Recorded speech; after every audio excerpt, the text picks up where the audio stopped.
Hi everyone, मैं सुशांत भगत sir Sushant भगत academy से आप सभी का स्वागत करता हूं। आई होप आप सभी अच्छे से होंगे। स्टूडेंट्स, जैसा कि आप सभी को पता है कि हमारे JK SI, JK police constable then other competitive exams pass आने वाले हैं और लगातार इनकी हमें तैयारी करते हुए चलना है। तो उसी सिस्टमेटिकली तरीके से मैं आप सभी के लिए लेके आया हूँ। हिस्ट्री में पूरी कवर करवा दूंगा आपको, इंडियन की हिस्ट्री भी कवर करवा दूंगा और JNK की हिस्ट्री भी आपको अपने इस यूट्यूब चैनल पर कवर करवा दूंगा। ठीक है, सबसे पहले हम क्लासेस शुरू कर रहे हैं इंडियन हिस्ट्री की। और इंडियन हिस्ट्री में हम सबसे पहले स्टार्ट कर रहे हैं एंशिएंट इंडिया। देखिए, जब आप हिस्ट्री को पढ़ते हो तो हिस्ट्री को आपको लगभग 3 हिस्सों में पढ़ना पड़ता है। जैसा कि 5 मिनट तक मैं बिल्कुल बेसिक ओवरव्यू बताऊँगा, इधर ही बहुत सारी डिटेल्स बताऊँगा, इसलिए कोऑपरेट करना। और थोड़ी आज मेरी सेहत भी ठीक नहीं है, 4-5 दिन से मेरे को फ़ीवर था, तो वहाँ भी कोऑपरेट करना, ठीक है? मैं आपको बता रहा हूँ कि जो इंडियन हिस्ट्री है, इसे हम 3 हिस्सों में तोड़कर पढ़ते हैं। जैसे सबसे पहले हम इसमें पढ़ते हैं एंशिएंट इंडिया, उसके बाद हम यहाँ पर पढ़ते हैं मेडाइवल इंडिया, उसके बाद हम यहाँ पर पढ़ते हैं मॉडर्न इंडिया, ठीक है? देखिए, यहाँ से आपसे एक क्वेश्चन बन सकता है, क्वेश्चन क्या बन सकता है कि क्वेश्चन में पूछ सकता है कि इंडियन हिस्ट्री को 3 हिस्सों में किसने डिवाइड किया था? जेम्स मिल divided Indian history into 3 part. जो जेम्स मिल थे ना, उन्होंने क्या किया था कि इंडियन हिस्ट्री को 3 हिस्सों में तोड़ा था। पहला जो एंशिएंट हिस्ट्री है, इस इन्होंने इसे कहा ये हिंदूज़, इस टाइम हिंदूज़ कल्चर बहुत ज़्यादा था, ठीक है? उसके बाद जब एंशिएंट इंडिया यानी कि एंशिएंट इंडिया मान लीजिए, उसके बाद जब आप पढ़ते हैं मेडाइवल इंडिया, तो उसमें इन्होंने कहा, जेम्स मिल ने उसमें इन्होंने कहा कि इस समय इस्लाम धर्म बड़ी तेज़ी से बढ़ रहा था, तो मुस्लिम इन्होंने कहा, ठीक है? उसके बाद चलते हैं मेडाइवल, मेडाइवल हो गया, उसके बाद चलते हैं मॉडर्न पर। मॉडर्न इंडिया पर इन्होंने कहा कि भारत के अंदर ब्रिटिशर्स आ गए थे, दैट इज़ कॉल्ड, इन्होंने कहा, इन्होंने एक बुक लिखी, he also written a book history of British India. History of British India में जेम्स मिल ने इंडिया को 3 हिस्सों में तोड़ा। पहला हिंदू, दूसरा मुस्लिम एंड तीसरा ब्रिटिश। क्वेश्चन बन जाएगा कि history of British India book किसके द्वारा लिखी गई है? तो जेम्स मिल के द्वारा लिखी गई है। पहला क्वेश्चन यहाँ से शुरू हो जाता है। अब मैं बहुत सारे क्वेश्चंस आपको यहाँ से डिटेल करवाता चलूँगा। चलिए, देखिए, इंडस वैली सिविलाइजेशन होती है सिंधु घाटी की सभ्यता। सबसे पहले हमें पता होना चाहिए कि ये सभ्यता से सबसे प्राचीन समय काल है, ठीक है? यहाँ पर क्या है कि 3 प्रकार की स्टोन एज थी, कि 3 प्रकार की क्या थी? स्टोन एज थी। पहली ओल्ड स्टोन एज, दूसरी मिडल स्टोन एज, तीसरी न्यू स्टोन एज, ठीक है? धीरे-धीरे जब इंसान एडवांस होता गया, तो उसे बहुत सारी चीज़ों का पता चलता गया। आस्ते-आस्ते उसे बहुत सारी चीज़ें और समझ आती चली गई। ओल्ड स्टोन एज में इंसान इतना अ, इतना इतना ज़्यादा ओल्ड स्टोन एज में इंसान को इतना नॉलेज नहीं था। बट जैसे-जैसे टाइम बढ़ता गया, तो इंसान इतना ज़्यादा एडवांस होता गया। आज के टाइम में आप लोग देख सकते हो कि कितना ही ज़्यादा उम, इंसान कितना ही ज़्यादा टेक्नोलॉजी के साथ जुड़ गया हुआ है कि कोई इंसान कहीं से बैठ के क्लास रिकॉर्ड कर रहा है या बना रहा है, और आप वहाँ 100, 200, 300 किलोमीटर या 1000 किलोमीटर भी दूर बैठ के उस क्लास को देख पा रहे हो, तो सोच सकते हो कि इंसान आज के टाइम में टेक्नोलॉजी के ज़रिए कितनी आगे चला गया है। सारी चीज़ें एक्सप्लेन करता हुआ चलूँगा। चलिए शुरू करते हैं। हमारा आज का चैप्टर है इंडस वैली सिविलाइजेशन। देखिए, जो स्टोन एज है, इसके इसके भी कुछ पार्ट्स हैं। देखिए, the stone age is divided in 3 distinct periods. Stone age को हमने 3 पीरियड्स में बाँटा गया है। पहला पैलेओलिथिक पीरियड, जिसे हम कहते हैं ओल्ड स्टोन एज। पैलेओलिथिक का मतलब होता है ओल्ड, यानी कि पुराना। सर, ये कब से कब तक चला? तो देखिए, ये चला है 30,000 बिफोर क्राइस्ट से लेके 10,000 बिफोर क्राइस्ट तक, ठीक है? उसके बाद आया था मेसोलिथिक पीरियड, जिसे हमने कहा मिडल स्टोन एज। ये 10,000 बिफोर क्राइस्ट से लेके 8,000 बिफोर क्राइस्ट तक चला। उसके बाद आता है न्यूलिथिक पीरियड, जिसे हमने न्यू स्टोन एज कहा। ये 8,000 बिफोर क्राइस्ट से लेके 3,000 बिफोर क्राइस्ट तक चला है। आई होप आप सभी को समझ आ गया होगा। धीरे-धीरे जैसे-जैसे इंसान एडवांस होता गया, तो उसे बहुत सारी चीज़ों का पता लगता गया। इंसान जब स्टोन एज में था, तो वह किस तरह से अपना जीवन यापन किया करता था। देखिए, उसका जो वह शिकार किया करता था, शिकार ही उसका जीवन यापन करने का एक सोर्स था, ठीक है? ओल्ड स्टोन एज में इंसान क्या करता था? हंटिंग करता था, यानी कि हंटिंग होता है, शिकार करता था, वही उसका एक ज़रिया था, ठीक है? बात कर रहे हैं 36,000 बिफोर क्राइस्ट। ह्यूमंस जो थे ये क्या थे? ह्यूमंस होमोसैपियंस थे। क्या थे? ह्यूमंस जो थे ये होमोसैपियंस थे।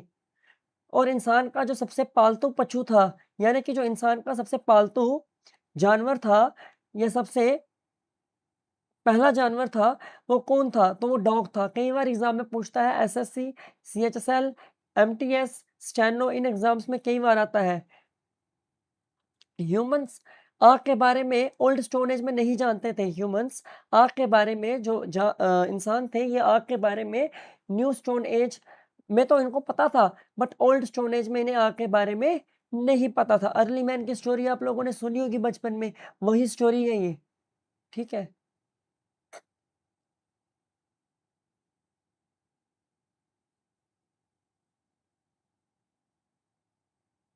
उसके बाद यहाँ पर क्या था कि यहाँ पर बोन्स यानी कि हड्डियों के हथियार बनाना शुरू कर दिए थे लोगों ने, जिसमें न्यू स्टोन एज में आते-आते, ठीक है। सबसे पहला जो धातु थी, ये सबसे पहला जो मेटल था, ये कौन-सा यूज़ किया था इंसान ने?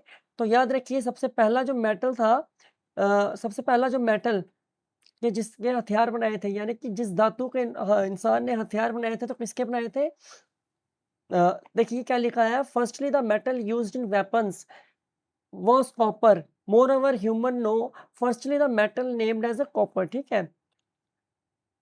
पहिए के बारे में भी इंसान को न्यू स्टोन एज में पता लगा था, यानी कि व्हील के बारे में, एग्रीकल्चर के बारे में भी इंसान को न्यू स्टोन एज में ही पता चला था। और जो पहला हमें एग्रीकल्चर का साक्ष्य देखने को मिलता है, यानी कि क्ल्यू देखने को मिलता है, तो वो हमें कहाँ से देखने को मिलता है? मेहरगढ़ से देखने को मिलता है, जो कि इंदस नदी का वेस्ट है। सामने इमेज आपको दिख रही होगी, मैं कर्सर से करने की कोशिश करता हूँ। ये हमारा इंडिया है, इस तरह से आप देख सकते हो, और ये पाकिस्तान वाला एरिया है, ठीक है? चलिए आगे चलते हैं। यहाँ से इंडस वैली सिविलाइजेशन का आपको थोड़ा-सा मैप समझना चाहिए। इंडस वैली सिविलाइजेशन का मैप किस तरह से समझना चाहिए कि देखिए, जो इंडस वैली सिविलाइजेशन था ना, ये डायमंड शेप में था। किसमें था? डायमंड की शेप में था। जब ये डायमंड की शेप में था, तो ये एरिया वाइज डिस्टिंक्ट हुआ था, यानी कि बटा हुआ था। तो दैट इज कॉल्ड, बड़े ही इजी पैटर्न में मैंने बनाया हुआ है। इसे समझिए, देखिए जो ऊपर का एरिया है नॉर्थ वाला, जो ऊपर का एरिया है नॉर्थ वाला, वो है मांडा, यानी कि जे&के में एक जगह पड़ती है मांडा। यहाँ पर आप सभी को पता है कि चिनाब नदी बहती है, ठीक है। और ये एरिया 1400 किलोमीटर तक फैला हुआ था। अगर आप चले जाते हो ईस्ट की तरफ, तो ईस्ट में आलमगीरपुर एक जगह है, ये मेरठ के पास, मेरठ यानी कि यूपी उत्तर प्रदेश के पास पड़ता है, ठीक है। उसके बाद अगर आप आते हो कहाँ पर? साउथ में आते हो तो दहमाबाद, दहमाबाद यानी कि महाराष्ट्र में, महाराष्ट्र में एक नदी बहती है, गोदावरी नदी, ठीक है। उसके बाद अगर आप वेस्ट में जाते हो, तो वेस्ट में आप पहुँच जाओगे पाकिस्तान में। हालाँकि पहले ये सब एक ही था, ठीक है। 10 रिवर यहाँ पे बहती है कहाँ पर? बालूचिस्तान पाकिस्तान बॉर्डर है। इस एरिया में पूरा इंडस वैली सिविलाइजेशन का जो पूरा इंडस वैली सिविलाइजेशन इस एरिया के अंदर फैला हुआ था। इसको इस तरह से समझिए, ठीक है। देखिए, साइट शुरू करने से पहले कुछ बेसिक चीज़ें बता देता हूँ, जो एग्ज़ाम के पॉइंट ऑफ व्यू से इम्पोर्टेंट रहेंगी।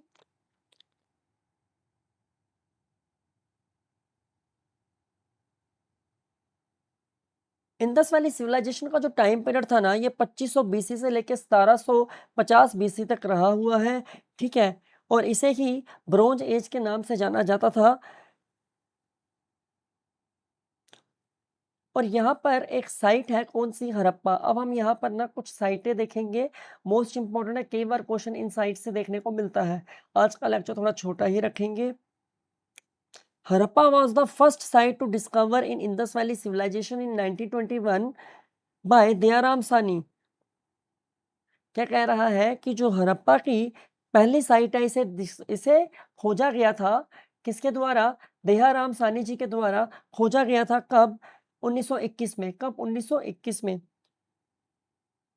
एंड जो मोहनजोदारो है, मोहनजोदारो भी इंडस वैली सिविलाइजेशन की मोस्ट इंपॉर्टेंट साइट है। इसमें से भी कई बार क्वेश्चन पेपर में पूछे जाते हैं। तो मोहनजोदारो को भी डिस्कवर किया था 1922 में। अ, इनके द्वारा डिस्कवर हुआ था ये, रखलदास बैनर्जी के द्वारा।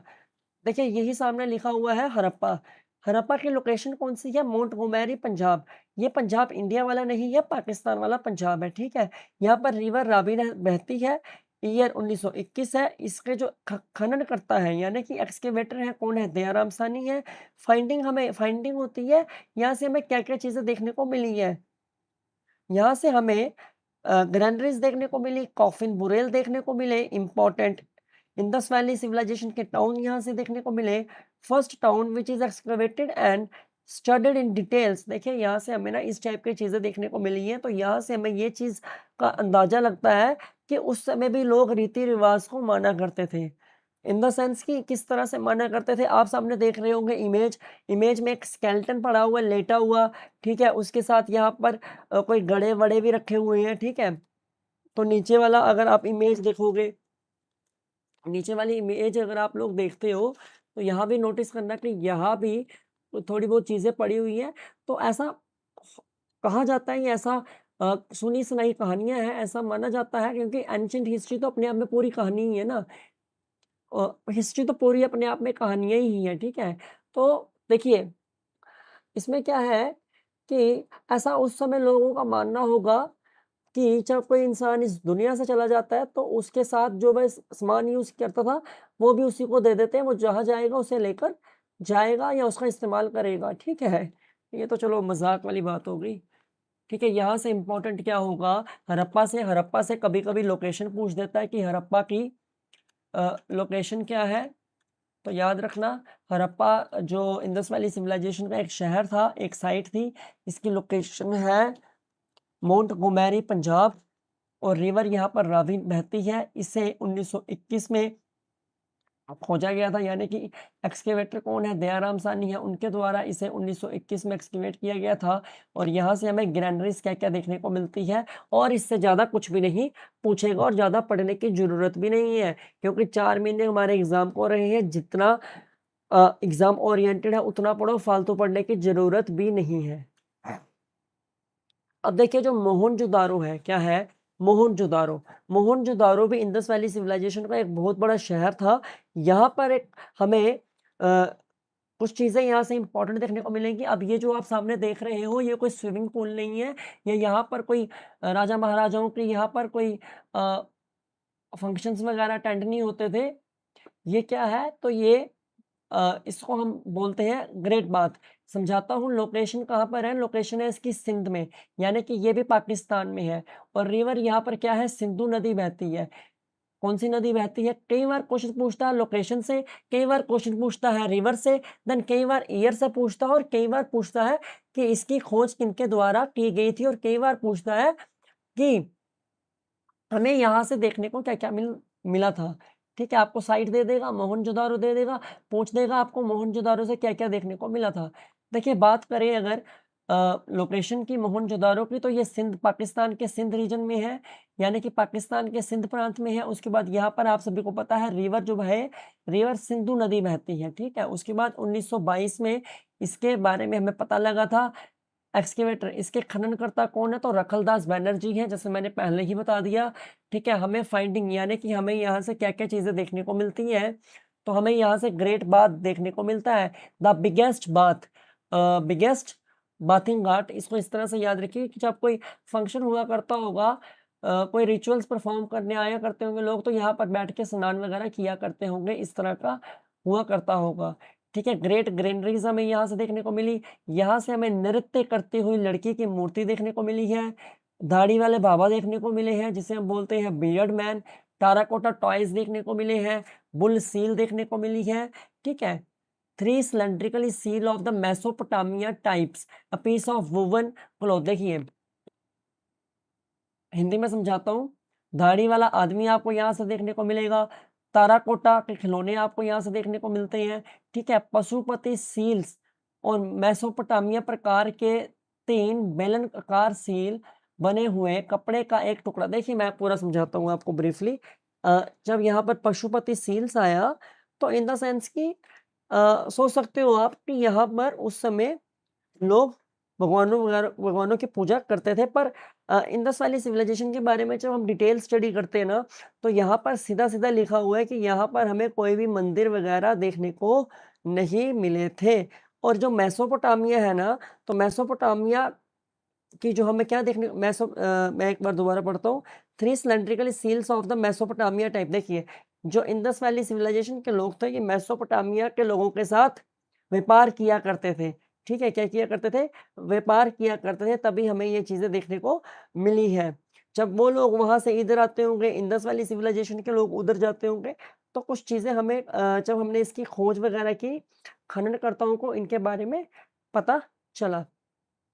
ये है ये जो लड़की है, ये है ब्रोंज डांसिंग गर्ल और ये है बियर्ड मैन, ठीक है? ये भी इम्पोर्टेंट है, इतना इम्पोर्टेंट नहीं है पर जेके पुलिस कांस्टेबल में मे बी आ सकता है, ठीक है?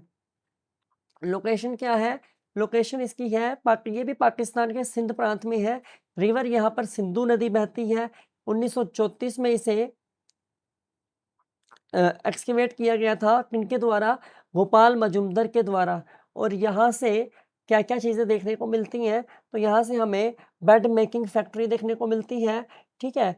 कौन-सी? ये ब्रेड मेकिंग फैक्ट्री नहीं है, यहाँ पर कोई ब्रेड नहीं बनती थी। ब्रेड मेकिंग फैक्ट्री यानी कि मनका बनाने का कारखाना देखने को मिलता है। और यहाँ से हमें लिपस्टिक देखने को भी मिली है। हाँ, कइयों को हँसी आ रही होगी पर हँसने की कोई ज़रूरत नहीं है।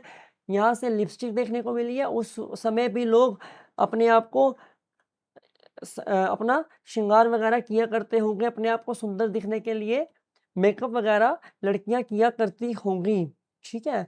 तो ये चीज़ें हमें यहाँ से देखने को मिली हैं। उसके बाद ब्लैक लाइनर देखने को मिला है, कंघे देखने को मिले हैं। देखिए, ये जो अमीर और गरीब वाला कंसेप्ट है ना, ये सिर्फ़ आज से ही नहीं चलता हुआ आया है, ये हज़ारों सालों से चलता हुआ आया है। आप यहाँ पर सामने देख सकते हो, जो अमीर वर्ग के लोग होंगे, वो ये वाला कंघा यूज़ करते होंगे, जो गरीब वर्ग के लोग होंगे मेरी तरह, वो ये कंघा यूज़ करते होंगे, ठीक है? अमीर-गरीब वाला कंसेप्ट सदियों से चलता हुआ आया है, ठीक है? आई समझ? और चनहूदारों के जो लोग थे ना, बहुत ही फैशनेबल थे, ठीक है? मॉडर्न टाइप के थे। अब बात कर लेते हैं रोपड़ की। रोपड़ की लोकेशन है पंजाब, यानी कि भारत का जो पंजाब है, रिवर यहाँ पर सतलुज बहती है। ईयर 1953 से 55 के बीच में इसे एक्सकेवेट किया गया। किसके द्वारा? यंगदुत शर्मा के द्वारा। फाइंडिंग क्या थी? फाइंडिंग थी यानी कि हमें क्या देखने को मिला यहाँ से? Buried of dog with man, इंसान के साथ कुत्ते को दफनाया गया था। यानी कि उस क्योंकि कुत्ता इंसान का सबसे पहला दोस्त था, ठीक है? जब ऐसा माना जाता है कि जब किसी इंसान की डेथ वगैरह हो जाती थी, तो उसके साथ जो उसका पालतू पशु होता था यानी कि कुत्ता होता था, उसको भी उसके साथ बेचारे को दफना दिया करते थे। तो ये चीज़ें हमें यहाँ से देखने को मिली हैं। ये देखिए, ये इंसान का स्केलेटन है और ये पीछे आपको कुत्ते का स्केलेटन देखने को मिल रहा होगा। दोबारा समझाता हूँ, ये देखो, ये इंसान का स्केलेटन है, कौन-सा? ये वाला। और ये बेचारा कहीं कुत्ते का स्केलेटन होगा और ये उसके जूता-चप्पल वगैरह इन सारी चीज़ों को मैं लेके आया हूँ, ठीक है? अब बात कर लेते हैं लोथल। हर बार एग्ज़ाम में आता है, आप एसएससी, सीएचएसएल के एग्ज़ाम में बैठ जाइए, एमटीएस के एग्ज़ाम में बैठ जाइए, एसएससी जीडी के एग्ज़ाम में बैठ जाइए। रेलवे तक के एग्ज़ाम्स में ये क्वेश्चन पूछता है। पिछली बार दिल्ली पुलिस के एग्ज़ाम में भी यहाँ से क्वेश्चन आया था इंडस वैली सिविलाइजेशन की लोथल साइट से, कि बताइए लोथल कहाँ पर है? तो लोथल की अ, एट प्रेज़ेंट जो लोकेशन है ना, ये अहमदाबाद गुजरात वाली है, ठीक है? और यहाँ पर जो नदी बहती है, वो घावा नदी बहती है। इसे 1955 से लेके 62 के बीच में एक्सकेवेट किया गया था। और किनके द्वारा एक्सकेवेट किया गया था? तो रंगनाथ राव के द्वारा एक्सकेवेट किया गया था। बाकी जितने भी पेड स्टूडेंट हैं, उन सभी को तो मैं नोट्स वगैरह प्रोवाइड करवा ही दूँगा। बाकी अगर आप लोगों में से कोई टेस्ट सीरीज़ जॉइन करना चाहता है, तो मेरा कॉन्टैक्ट नंबर है 7006199460। इस पे व्हाट्सएप कर देना। आपको प्रीमियम स्टाइल की टेस्ट सीरीज़ देखने को मिलेगी, जिससे आपकी बहुत ही ज़्यादा इम्प्रूवमेंट हो जाएगी, ठीक है? अब बात कर लेते हैं यहाँ से हमें क्या-क्या देखने को मिला। देखिए, यहाँ से हमें बेड मेकिंग फैक्ट्री देखने को मिली, डॉकयार्ड देखने को मिले। डॉकयार्ड होते हैं बंदरगाह, जहाँ से सामान एक जगह से जहाँ पर बहुत बड़े-बड़े जहाज खड़े होते हैं, समुद्री जहाज एक जगह से सामान आता है, एक्सपोर्ट इम्पोर्ट जहाँ पर होता है, ठीक है। डॉकयार्ड होते हैं, बंदरगाह, ठीक है। बटन सील्स देखने को मिली, फायर एल्टर्स देखने को मिले, पेंटेड जार देखने को मिला, अर्लीस्ट कल्टीवेशन ऑफ राइस हमें यहाँ से देखने को मिला, सेट ऑफ एलिफेंट टीथ भी हमें यहाँ से देखने को मिले, मनका के कारखाने हमें यहाँ से देखने को मिले हैं, यानी कि बंदरगाह यहाँ से देखने को मिले, बटन सील देखने को मिली, आग की वेदी हमें यहाँ से देखने को मिली है, चावल की जल्दी से जल्दी खेती हमें यहाँ से देखने को मिली, चावल की जो सबसे पहली खेती थी हमें कहाँ से देखने को मिली, सबसे पहले हमें जो चावल की खेती देखने को मिली इंडस वैली सिविलाइजेशन की लोथल साइट से, ठीक है। हाथी के दांतों का सेट हमें यहाँ से देखने को मिला है। अब बात कर लेते हैं धोलावीरा की।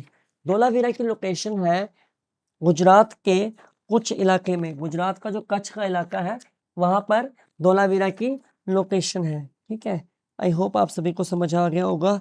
अभी तक अगर लेक्चर पसंद आया तो लेक्चर को लाइक कर दीजिए और चैनल को सब्सक्राइब भी कर देना।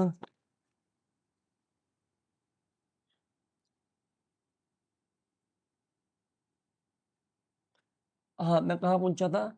हाँ, लोकेशन क्या है, गुजरात के कच्छ एरिया, गुजरात का जो कच्छ एरिया है, ठीक है, धोलावीरा की वो एट प्रेजेंट लोकेशन है, ठीक है। रिवर यहाँ पर घग्गर बहती है। यहाँ से हमें क्या क्या देखने को मिला, बैल और एक नगन मानव द्वारा संचालित जल जल संचयन और जलाशयों की संख्या निर्माण के लिए चट्टानों का उपयोग।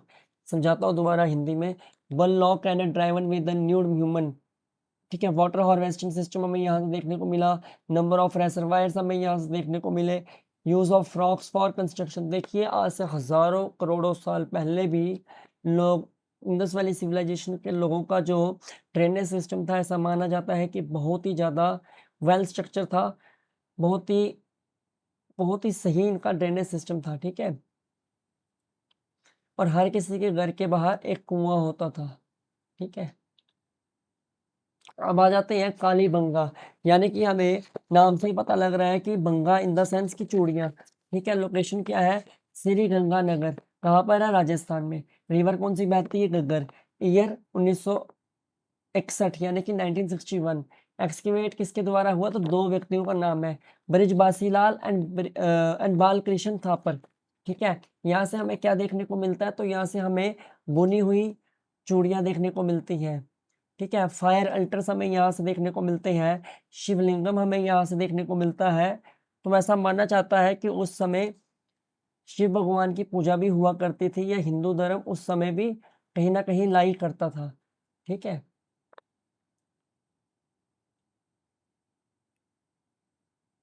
और यहाँ से हमें ऊंट की हड्डियां भी देखने को मिलती हैं। अब बात कर लेते हैं बनावाली की। बनावाली की लोकेशन है फतेहाबाद, हरियाणा। फाइंडिंग्स हमें यहाँ से क्या देखने को मिलती है, बारले देखने को मिलते हैं, टाराकोटा फिगर ऑफ प्लो देखने को मिलता है। बारले होते हैं जो आप सभी ने देखे होंगे, ठीक है। और टाराकोटा का हल हमें यहाँ से देखने को मिलता है। उस समय के लोग बड़े कलाकृति भी किया करते थे। देख देख सकते हो आप, ये कोई पानी भरने वाला गड़वा नहीं है, ठीक है। ये पेंटेड जार है कि उस समय भी लोग डेकोरेशन की चीज़ों का इस्तेमाल किया करते थे, क्योंकि पानी तो इसमें भर नहीं सकते, इधर से डालेंगे, यहाँ तो इतने बड़े बड़े छेद हैं, यहाँ से तो बाहर आ जाएगा। तो इन द सेंस कि इसे वो सिर्फ डेकोरेशन के लिए यूज़ किया करते थे। आलमगीरपुर, आलमगीरपुर हमने पहले ही इंडस वैली सिविलाइजेशन का जब हमने मैप देखा था, तो उसके अंदर हमें पता था सर आलमगीरपुर जो है ये मेरठ यूपी जो है, यूपी के मेरठ एरिया में है। और इसकी लोकेशन जो मैंने बता दिया आपको, रिवर यहाँ पर हिंडन बहती है। और यहाँ पर हमें क्या देखने को मिला, गर्त पर कपड़े का प्रभाव। देखिए हजारों साल पहले क्या हुआ होगा, कोई कपड़ा होगा, ठीक है, वो किसी ईंट के नीचे दब गया होगा। जब हमने उसकी खोज खोज की तो वो हमें चीज़ देखने को सामने नज़र आ गई थी।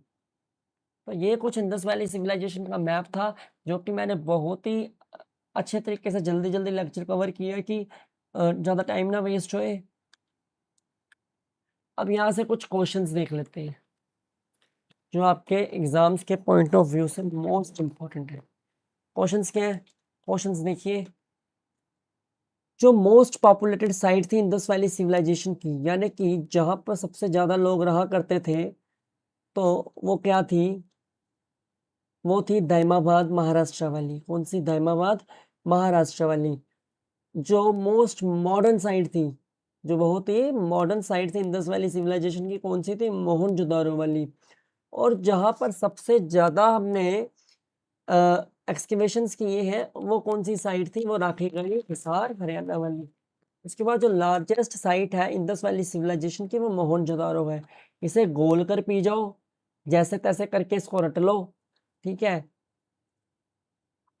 इसी से क्वेश्चन आएगा इस टॉपिक में से, अदरवाइज इधर से कुछ क्वेश्चन नहीं फंसते हैं, या कभी कभी साइट से आ जाता है। जितनी साइट्स मैंने करवाई, इससे बाहर क्वेश्चन आता ही नहीं है, ठीक है। बाकी रही आपकी किस्मत। Indus valley people's gold, silver, copper, bronze के बारे में जानते थे, बट आयरन के बारे में नहीं जानते थे। क्वेश्चन आ जाता है कि इंडस वैली सिविलाइजेशन किस के बारे में नहीं जानते थे, किस धातु के बारे में नहीं जानते थे, तो याद रखना ये आयरन के बारे में नहीं जानते थे। इनको गोल्ड के बारे में पता था, सिल्वर के बारे में पता था, कॉपर के बारे में भी पता था, ब्रोंज के बारे में भी पता था, पर इनको भैया आयरन के बारे में नहीं पता था। मैंने आप सभी को बताया था कि इंडस वैली सिविलाइजेशन के लोग का जो ट्रेड रिलेशन था, यानी कि व्यापारिक संबंध था, किसके साथ था? तो मेसोपोटामिया के लोगों के साथ था। किसके साथ था? मेसोपोटामिया के लोगों के साथ था। आई होप आप सभी को आज का लेक्चर पसंद आया होगा। तो ये हमारा आज इंडस वैली सिविलाइजेशन का लेक्चर खत्म हो गया है। स्टूडेंट थोड़ा सा कोऑपरेट करो, क्योंकि मैं थोड़ा सा बीमार हूँ, और इसलिए आज का लेक्चर इसी तरह से रखते हैं। तो इस लेक्चर को मेरे को 45 मिनट में खींचना था, मैंने जल्दी जल्दी में 28 मिनट तक ही कवर कर दिया।